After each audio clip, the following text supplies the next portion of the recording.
Paz do Senhor, meus irmãos, graças a Deus. Hoje, nossa lição de número 7, o nosso tema é o quarto sinal, a multiplicação dos pães e peixes.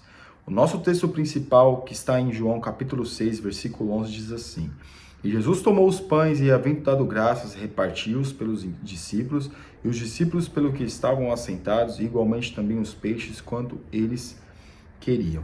É um dos milagres mais mencionados por Jesus, pregado, e até quando as pessoas vão ler uma palavra, é a multiplicação dos pães e dos peixes, né? Jesus faz essa multiplicação dos pães e dos peixes, as pessoas viram essa multiplicação e desfrutaram disso.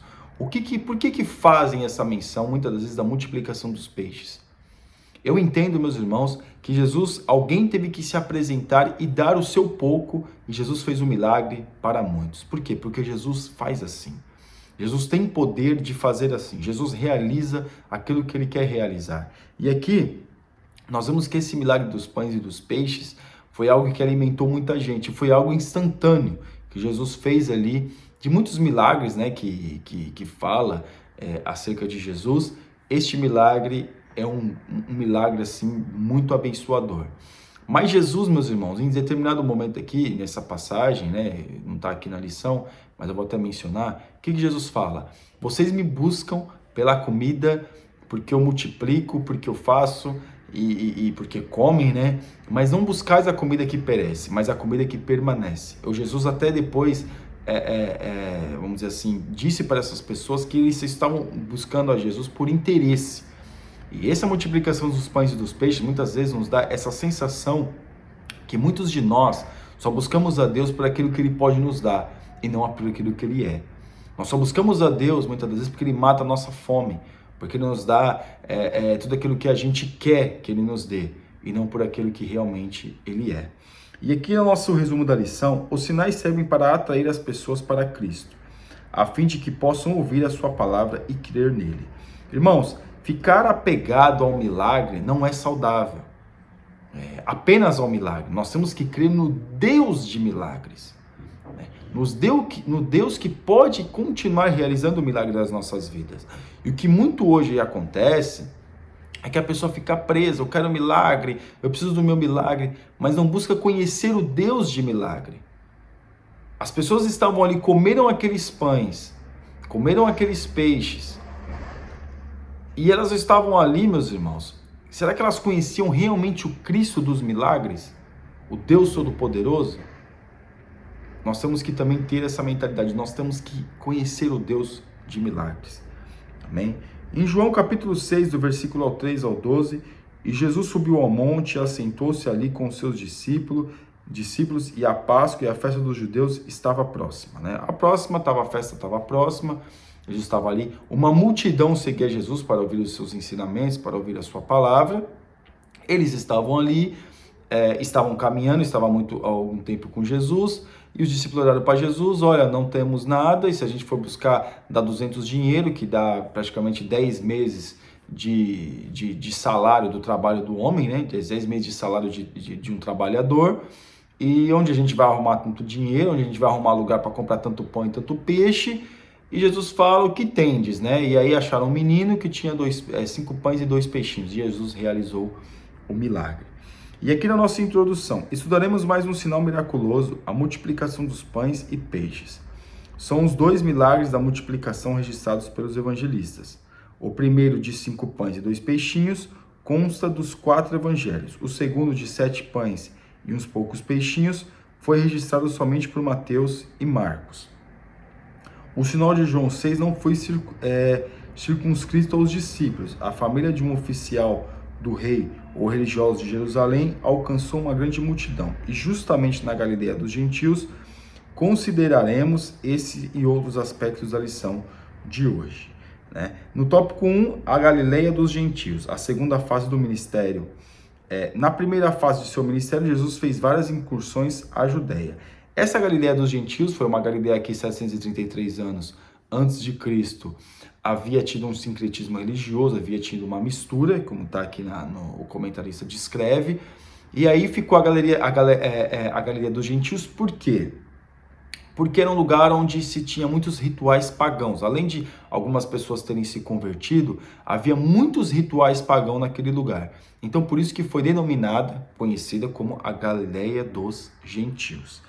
Aqui na parte 2, por que Galileia dos Gentios? Né? E aí vai tudo aquilo que eu já mencionei acerca do paganismo. Então, pode perceber que as pessoas rotulam, né, algumas coisas, rotulam as pessoas por algumas coisas que aconteceu. Parece que as pessoas que vinham da Galileia dos Gentios eram só pessoas incrédulas, eram só pessoas terríveis, só pessoas pagãs. Mas não, teve salvação na Galileia dos Gentios. Assim como falaram de Nazaré, né? Pode vir alguma coisa boa de Nazaré? Então veja, meus irmãos, pode vir alguma coisa. Jesus veio de Nazaré. Jesus era Nazaré. Apesar de ter nascido na Belém da Judéia, ele foi criado em Nazaré. Então veja que as pessoas ficam rotulando muito isso, mas Jesus alcançou salvação. Mas a Galileia dos Gentios era um lugar que visto como paganismo, como um lugar pagão, rituais, não sei o quê. E as pessoas tinham muito essa questão de um preconceito, né, quanto à questão da região. Aqui na parte 3, a Galileia nos dias de Jesus. A predominância gentílica na Galileia recebeu sensível mudança depois que Herodes a anexou ao seu reino, mas isso não eliminou a miscigenação. Para lá afluíram muitos judeus e a religião se tornou mais populosa. Tinha cerca de 240 cidades e vilas, segundo Flávio Joséfo. As principais eram Cafarnaum, Nazaré, Tiberíades e a capital. Por sua história e heterogeneidade e por ter uma cultura bastante influenciada por gregos e romanos, o termo Galileu ganhou um conceito pejorativo entre os judeus da Judéia. O Galileu, para o judeu, era visto como uma pessoa de segunda categoria, né? Era visto como uma pessoa baixa, uma pessoa sem cultura, sem estudo, uma pessoa que não teve acesso. É o preconceito de hoje, meus irmãos. Dependendo da pessoa nasce em uma determinada região do país, as pessoas têm preconceito. As pessoas têm preconceito contra a cor de pele, contra o lugar que nasceu, contra o bairro que nasceu. Eu sou da Zona Leste de São Paulo, do extremo da Zona Leste, né? A pessoa que mora mais na Zona Leste, mais nobre, mora lá, aí não sei, mora em Itaquera, eu morava em Itaquera, no Brasil, na Coab 2, você morava em Itaquera, Coab, não. Então é vista como uma pessoa de segunda categoria. Mas isso não quer dizer nada, meus irmãos. Ali tem muita pessoa crente, muita pessoa culta, pessoas entendidas.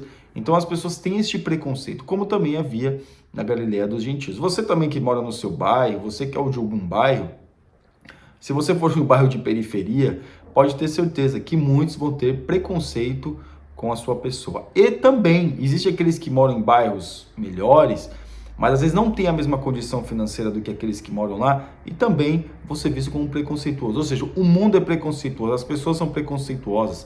Dentro da igreja, existem as classes que acabam sendo preconceituosas. Infelizmente, é assim. E aqui no tópico 2, seguindo os sinais. Um atrativo para as multidões. Os sinais jamais podem ser vistos como um fim em si mesmo. Ou seja, não podemos nos relacionar com Deus por causa dos milagres, né? A nossa comunhão com Deus não pode, meus irmãos, se resumir em milagres. A gente não pode falar, não, eu preciso ver o milagre de Deus, senão não vou mais para a igreja, eu preciso ver Deus na minha vida, senão não vou mais servir a Deus, eu preciso desse milagre. Sim, mas não pode ser uma regra de fé para nós, apenas buscarmos a Deus, se a gente vê milagre.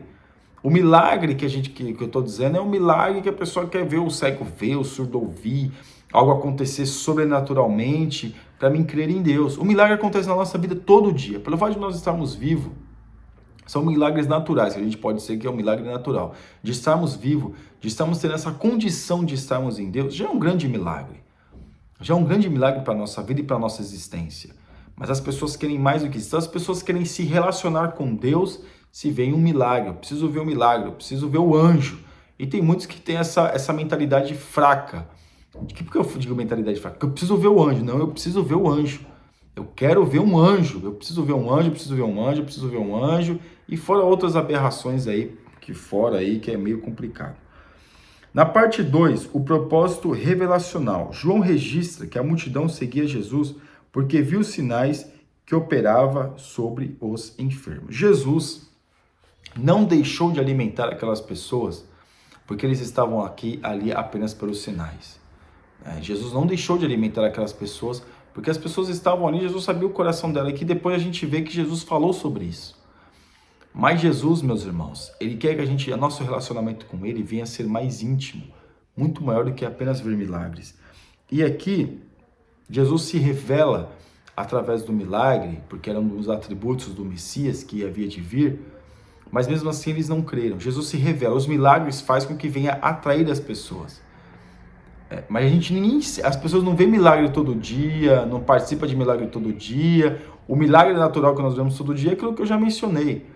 Mas o milagre, as pessoas querem ver. Não, eu quero ver, eu preciso orar. Não, irmão, calma. As pessoas têm muito essa mentalidade de achar que é maior do que Deus, que quer mandar em Deus, que Deus é o serviçal. Não, meus irmãos, Deus é o Senhor. Jesus é o Senhor. Nem ao falar, Jesus, o Senhor tem que fazer um milagre na minha vida, o Senhor tem que fazer, como se estivesse mandando em Deus, para Deus fazer o milagre. Aqui na parte 3, está aqui um rapaz. Além de um lugar ser afastado, Filipe indicou o obstáculo financeiro. O obstáculo financeiro é acerca do dinheiro, o obstáculo da questão de logística seria muito longe para buscar pães, mas havia um menino, havia um jovem que tinha 5 pães e 2 peixes. Aí que está uma das questões. Nós temos que ensinar as crianças a saber dividir as coisas. Aquele menino podia falar, não vai faltar para minha família, para mim, e depois, o que vai ser? Mas ele entrega nas mãos de Jesus. A gente fala de milagres, meus irmãos, mas quando a gente há uma entrega da nossa vida nas mãos de Jesus, de tudo aquilo que nós somos, de tudo aquilo que nós podemos fazer, de tudo aquilo que nós temos, Jesus, cada dia mais, Ele faz um milagre. O milagre maior que nós podemos ter também é sermos usados por Deus, é sermos canais de bênção para outras pessoas. Aquele menino, aquele jovem, ele foi canal de bênção para aquelas muitas pessoas, porque ele entregou aquilo que ele tinha. E nós queremos que Deus faça um milagre, mas não queremos entregar a nossa vida para Deus.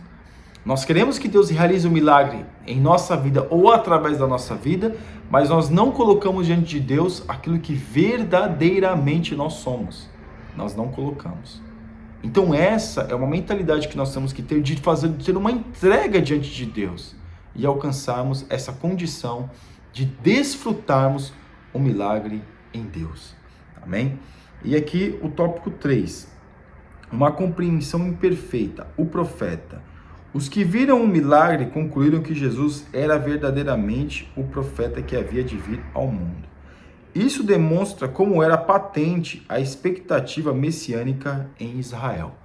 Eles tinham essa expectativa acerca do Cristo que havia de vir, que faria os milagres. Mas o que acontece é que eles queriam que Jesus, que o Messias, né, eles tinham essa mentalidade que o Messias havia de vir e apenas faria aquilo que eles achavam que deveria ser feito. Que Jesus só poderia realizar aquilo que eles achavam que poderia ser realizado. Ou seja, ele vai resolver o nosso problema político, nós vamos ser uma nação predominante, ele vai resolver nossos problemas, outros problemas que nós temos individuais, e ele vai realizar muitos milagres, ou seja, vai ser uma coisa maravilhosa. Só que Jesus veio numa perspectiva diferente daqueles que eles queriam que eles queriam que Jesus viesse. Jesus veio para salvar o mundo. Jesus realizou milagres, mas o milagre de Jesus tinha um propósito. Que propósito era esse? Salvar aquele que se havia perdido. Jesus veio salvar aqueles que estavam perdidos. Então Jesus realiza o milagre para matar a fome das pessoas, porque Jesus sabia, meus irmãos. Jesus não fez apenas para mostrar para os outros ou para aquelas pessoas. Jesus fez por amor àquelas pessoas. Mas o propósito de Jesus fazer milagres é muito mais do que um, são muitos. O propósito de Jesus realizar um milagre não é somente para aquelas pessoas morrer de fome. É também para quê? Para que as pessoas pudessem ver a ação do Cristo, que Ele era o Cristo. E também para as pessoas que estavam fora falar, tá vendo? Ele foi lá, levou as pessoas morreram de fome. Quem é esse Cristo que as pessoas morreram de fome no deserto? Estavam seguindo Ele e morreram de fome. Então Jesus realizou milagres também para saber que essas pessoas, para essas outras pessoas, para os críticos, verem que Jesus é Deus Todo-Poderoso, que ele realmente era o Cristo que havia de vir. Isso Jesus realizou os milagres. Claro, tem muitas outras questões, mas essas, no momento daqui da nossa temática da aula, é o que se encaixa. Amém? A sedução do pluralismo religioso. Em nossos dias também existe uma multiplicidade de crenças sobre Jesus, com muitos se situando como mais um dos personagens da espiritualidade mundial. Coloca-se Jesus, né, como aquele que vai resolver todos os nossos problemas existenciais, como um profeta, como um curandeiro. Irmãos, quem coloca Jesus como profeta é o Islã, são os muçulmanos que já creem que Jesus realizou o que realizou, mas ele era apenas um profeta. Mas para nós, Jesus é Deus, Jesus é Senhor. Nós não podemos cair no pluralismo religioso, do incentivo a tudo aquilo que é pecaminoso, adentrar naquilo que é saudável, naquilo que é puro, não deixar o santo, o profano, prejudicar aquilo que é santo. Por quê? O santo nunca vai ser prejudicado por aquilo que é profano, mas nós somos prejudicados por aquilo que é profano, porque estamos buscando uma busca em Deus, uma santidade em Deus, mas o profano acaba prejudicando isso em nós se nós dermos lugar, porque o santo, que é Deus Todo-Poderoso, ele jamais se corrompe com o profano. Mas nós que estamos buscando essa santidade em Deus, se nós não tomarmos cuidado, nós somos prejudicados sim pelo aquilo que é profano. E aqui, como diz o escritor Eben Lutzer, Deus se revelou somente em Cristo, portanto todas as outras religiões são imperfeitas, desencaminhadas e falsas. Eu respeito as outras religiões, eu não fico falando mal de outras religiões. No meu entendimento, eu procuro apresentar para alguém ou dar um entendimento para mim mesmo que o cristianismo é aquilo que abastece o homem, que enche o homem de paz e presença de Deus. Que o Deus Todo-Poderoso é um Deus verdadeiro, mas existem milhares de religiões que falam outras coisas, mas o cristianismo é aquela religião que sempre todos, né? Que muitos quiseram destruir, que muitos foram contra, que muitos infiltrados para pregar religiões falsas. Então essa nos dá a noção do que é o cristianismo, o que o cristianismo representa para nós. O cristianismo que é o quê? O Cristo. Aqueles que buscam a Cristo são adeptos do cristianismo. Então esse cristianismo tem que fazer sentido para nós de que forma?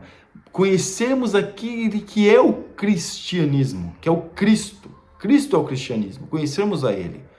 Porque as pessoas querem os benefícios do cristianismo, querem os benefícios de Cristo, mas não querem mas não querem buscar a Deus como um desejo tremendamente abençoador, né, se a gente pode dizer assim, para abençoar outras pessoas. Não querem que o cristianismo transforme a sua vida, quer apenas o benefício do cristianismo. E ainda quer usar a prática do cristianismo para prejudicar outras pessoas. E Jesus aqui, ele mostra que aquilo que nós temos, se nós entregarmos para Ele, Ele vai fazer o milagre. Ele vai fazer o milagre. Porque o cristianismo, uma das coisas que ele faz, é isso, meus irmãos. É ajudar ao próximo. É buscar ter a mesma condição, é se colocar no lugar do outro.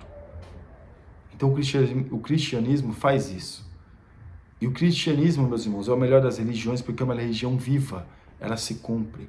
Buda morreu, Hare Krishna morreu, os védicos, não sei o que, todos esses eles colocam como Deus vivo, mas eles não fazem absolutamente nada. Jesus, Deus Todo-Poderoso, Ele sim faz. Para nós, Ele é Deus. Amém? Parte 3. Queriam fazer o rei. Ainda no texto em estudo, vemos que a compreensão imperfeita do Messiado de Jesus também se revelou. No fato de que Ele mesmo, reconhecendo nele a figura de um profeta, reduziam isso a uma oportunidade política. João registra que, por saber que o propósito da multidão era proclamar o rei, Jesus tornou a retirar-se ele só para um monte. Eles queriam fazer de Jesus rei, um rei carnal, que apenas a sua carnalidade pudesse fazer o quê? Obedecer a este rei, como eles faziam. Mas Jesus é um rei espiritual. E aí, meus irmãos, quando a espiritualidade entra, exige muito mais de nós. Muito mais de nós quando entra a espiritualidade. Então Jesus, ele é um rei espiritual. Claro, para nós, a nossa parte espiritual, que também se conclui numa parte física, numa parte de vida também, mas ela tem que se mostrar na nossa vida. Aquilo que é nossa espiritualidade também tem que fazer. Quando nós somos pessoas espirituais, amamos a Deus, automaticamente, isso é uma prática automática da nossa parte de fazermos o bem e de termos um bom sentimento diante de Deus e diante dos homens. Então, nessa lição, meus irmãos, nós vemos que Jesus, ele fez isso, mas as pessoas querem proclamá-lo como um problema político, como um rei, ou seja, alguém que resolva apenas os seus problemas do cotidiano, mas não a sua eternidade. Amém? E a nossa conclusão: apesar do propósito de Cristo se revelar-se ao mundo como Deus Salvador da humanidade, as multidões o seguiam pelos sinais que fazia, mas sem a compreensão correta de sua identidade. Mais que isso, em muitos os sinais suscitavam o interesse de vê-lo como o rei de Israel, em busca do fim do domínio romano. Em nossos dias, o sincretismo religioso humaniza sua mensagem e rejeita seu senhorio.